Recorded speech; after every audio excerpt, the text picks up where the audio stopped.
যুক্তরাষ্ট্রের president Donald Trump Canada ও মেক্সিকোর ওপর তার প্রস্তাবিত 25% শুল্ক আরও 1 মাসের জন্য স্থগিত করেছেন।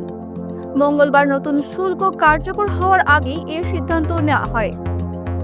তবে চীনের উপর শুল্ক আরোপের ঘোষণা অনুযায়ী মঙ্গলবার থেকেই চীনা পণ্যের ওপর 10% শুল্ক কার্যকর হয়েছে।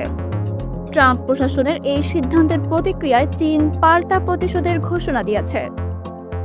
চীন জানিয়েছে তারা মার্কিন পণ্যের উপর 15% শুল্ক আরোপ করছে, যা সোমবার থেকেই কার্যকর হয়েছে। চীনের শুল্কের আওতায় রয়েছে স্পোর্টস কার, কয়লা, তরলীকৃত প্রাকৃতিক গ্যাস, অপরিশোধিত তেল এবং কৃষি যন্ত্রপাতি।